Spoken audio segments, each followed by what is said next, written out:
Hello दोस्तों, कैसे आप सब लोग।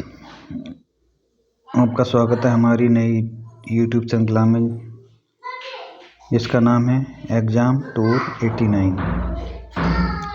चलिए 25 क्वेश्चन हम स्टार्ट करते हैं।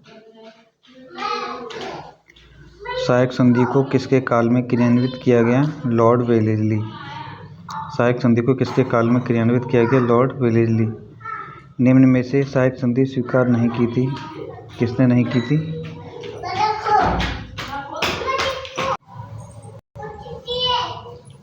इसका वर्णन देखते हैं। लॉर्ड वेलेस्ली ने भारतीय राज्यों को अंग्रेजी राजनीतिक परिधि में लाने के लिए सहायक संधि का प्रयोग किया।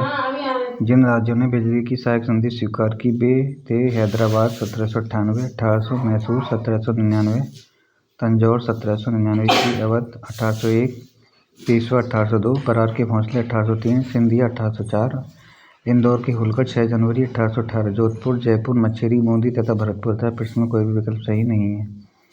चलिए नेक्स्ट क्वेश्चन देखते हैं। सहायक संधि व्यवस्था को स्वीकार करने वाले प्रथम भारतीय देशी शासक कौन थे? हैदराबाद के निजाम। जो ऊपर क्वेश्चन आपका आया हुआ है इसमें दे रखा है कि हैदराबाद में 1798 1800 ईस्वी में। निम्नलिखित पर विचार कीजिए जिन्होंने लॉर्ड वेलेस्ली के साथ सहायक संधि की थी और उनके द्वारा किए गए संधियों का सही कालानुक्रम नीचे दिए फुट से पता कीजिए। 1 2 3 4 हैदराबाद नंबर 1, मैसूर ने जो आपका किया है 1799, अवध ने किया है आपका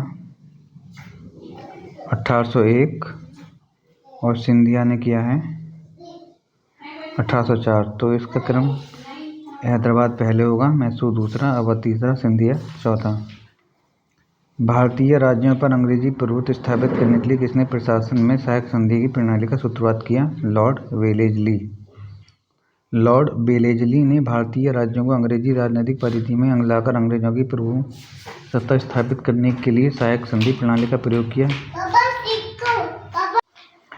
लॉर्ड वेलेस्ली ने भारतीय राज्यों को अंग्रेजी राजनीतिक परिधि में लाकर अंग्रेजों की प्रभुसत्ता स्थापित करने के लिए सहायक संधि प्रणाली का प्रयोग किया। इसने अंग्रेजी सत्ता की शेषता और प्रभुसत्ता स्थापित हो गई। चलिए नेक्स्ट क्वेश्चन देखते हैं। ईस्ट इंडिया कंपनी का राजपूत राज्यों में सहायक संधि करने का मुख्य उद्देश्य था डी. अंग्रेजों की प्रभुसत्ता स्थापित करना। ईस्ट इंडिया कंपनी का राजपूत राज्यों से सहायक संधि करने का मुख्य उद्देश्य था अंग्रेजों की प्रभुसत्ता स्थापित करना।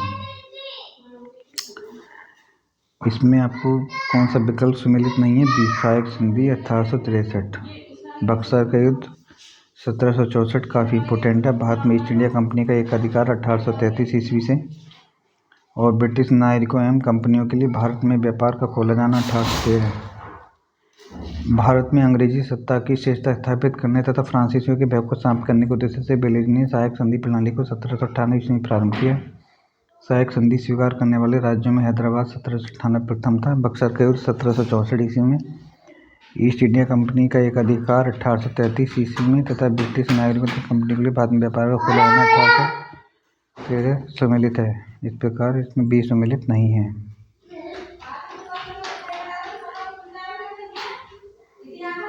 उस समय जब नेपोलियन की शक्ति के सामने यूरोप में साम्राज्य धराशायी हो रहे थे, नीचे लिखे गवर्नर जनरलों में से किस एक ने भारत में ब्रिटिश पताका फहराए रखी? Lord Wellesley.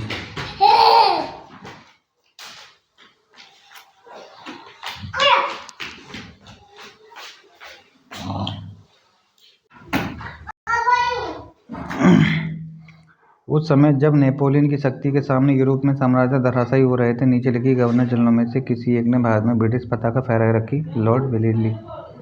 लॉर्ड वेलेस्ली ने भारत की ओर 1797 में प्रस्थान किया, जो कि आंग्ल इतिहास में संभवतः सबसे अंधकार में समय था। फ्रांस के विरुद्ध यूरोपीय शक्तियों का बना हुआ मोर्चा छिन्न भिन्न हो चुका था। नेपोलियन मिस्र तथा सीरिया को जीत कर चुका था।